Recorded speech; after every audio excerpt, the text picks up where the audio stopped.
ask them to walk away, potentially do some research, and then come back to you for a 30-minute discussion. Might even be shorter than that. The assessment, if nothing changes, what's probably going to happen? And then recommendations, based on what we know for sure, with no storytelling included, based on the background in the current assessment, what are recommendations to solve this problem? SI is very specific to say recommendations. Typically, if we offer a recommendation, it's probably more of our personal opinion about something.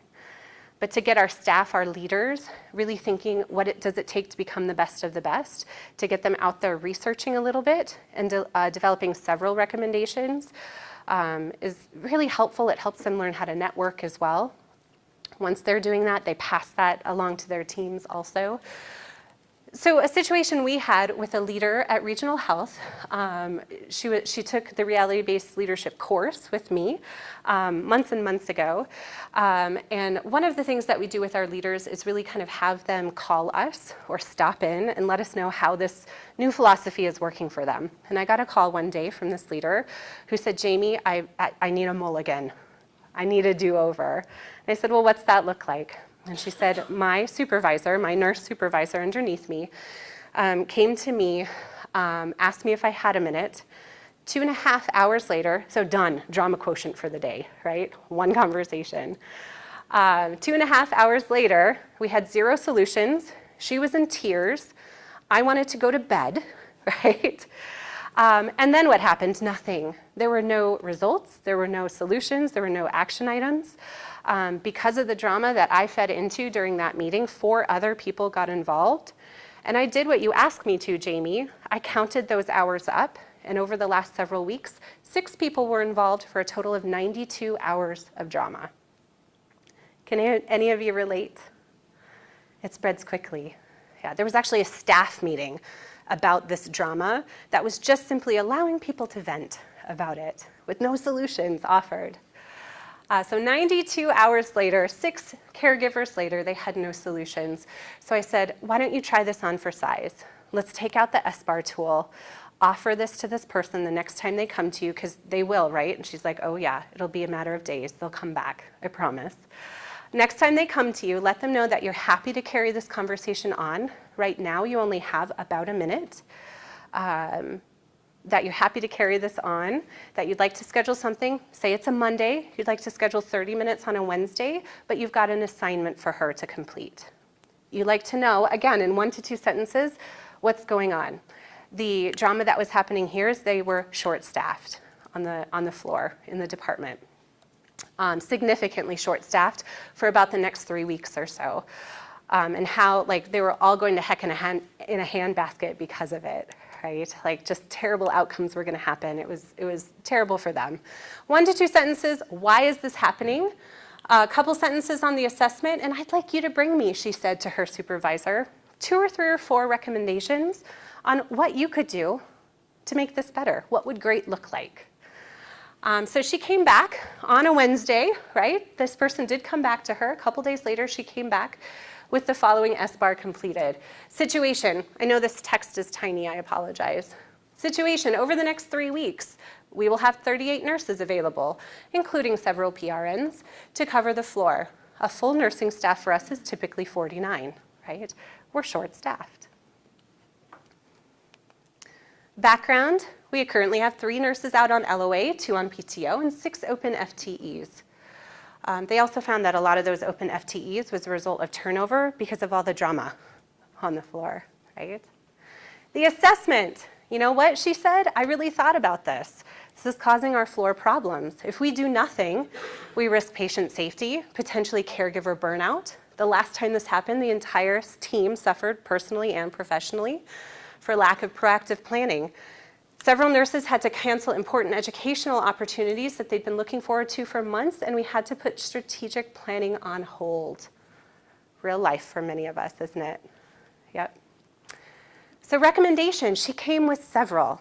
And what I was so pleased to hear when I walked through this with this leader is that the recommendations she came with, she really was very resilient, which is a huge component of personal accountability in the philosophy. She was really resilient. She didn't just ask, maybe her peers about how to accommodate the staff that they did have instead of venting about the staff that they didn't have. She reached out to several people on LinkedIn and on Twitter. She called some people that she had taken their business cards at a conference she went to last year and did a little research, right? We're not alone in this. We talked about that earlier. We suffer a lot of times from some of the same problems. So her first recommendation, we could share resources with pediatrics for specific needs. They've recently overhired to accommodate for a training period prior to the new larger healing environment that they're about to move into. Number two, we could offer extra incentive contracts to pull in additional staff over the next several weeks. We could ensure our PCTs are working at the top of their scope, which at the time they were not. And additionally utilize partners in practice and ensure there's qualified partners assisting. And finally, we could get really creative at scheduling. This was somebody that she had networked with at a conference. She gave them a call and said, hey, what do you guys do when you're up against short staffness, which we all are at times. And she gave this nurse supervisor several very creative and innovative ideas for kind of non-traditional scheduling over the next several weeks. What we can do with this, these are the answers to the question, what would great look like, right? This leader then said to her nurse supervisor, I love these ideas, thank you for taking the time. We've just walked through this in about 3 minutes. She said, number 2 is not gonna work for us. That's just not in our budget.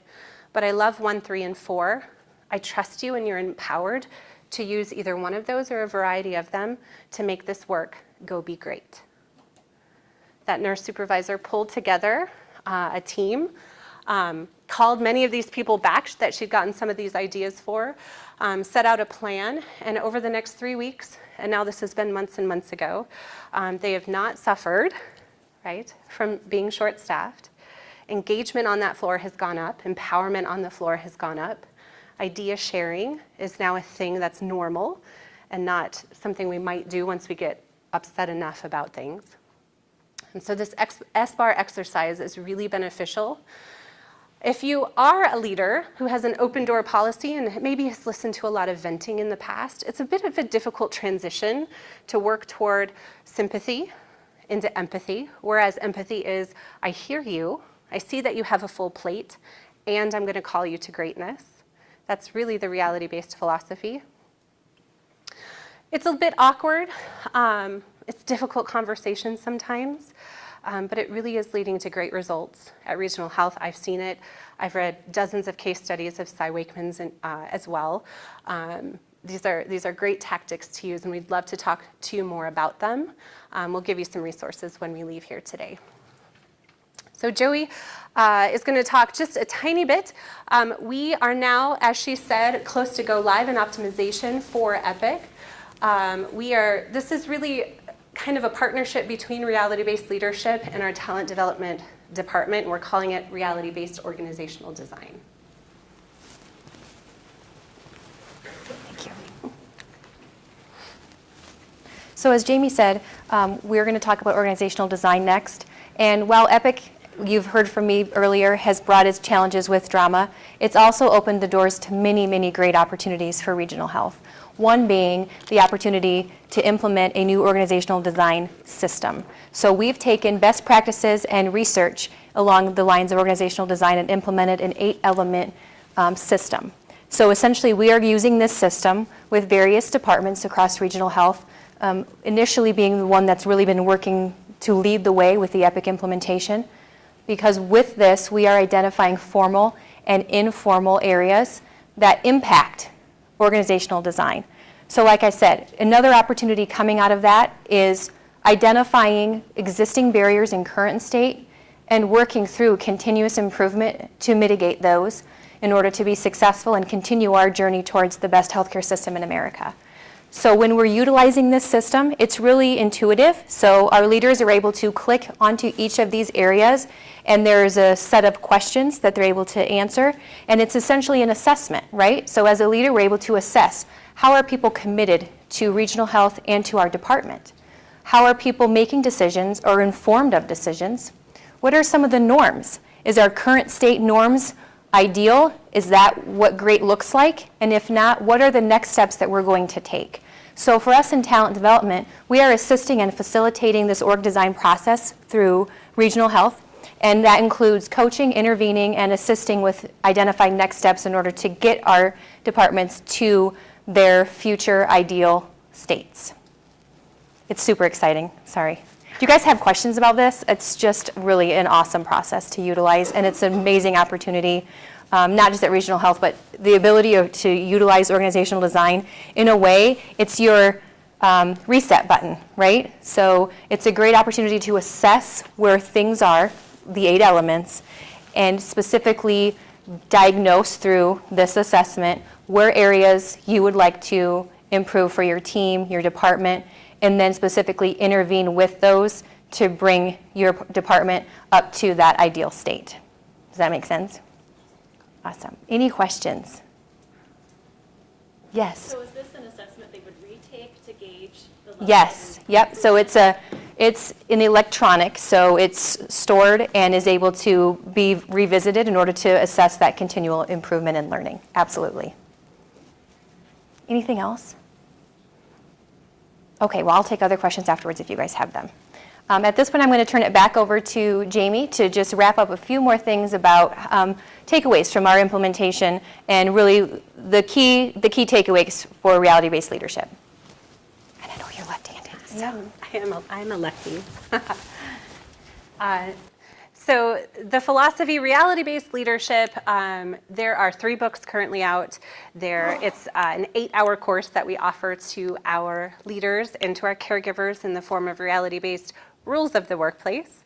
Cy Wakeman has come and spoken to regional health several times and spent really days with us helping to implement this process.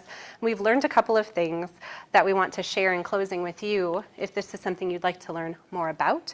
Some of the asks that the philosophy will have with you, for you as you work to really ditch the drama and get to a better place of results, sanity, and joy in the workplace. So the first, just like in a commercial airliner, we're told in the unlikely event of cabin pressure loss, a mask will fall from the bin above you, right? We're always told, put your own mask on first before attempting to help others. That really, for our leaders who have implemented this and found great success, has been the key tipping point. They have to get really good at self-reflecting themselves, changing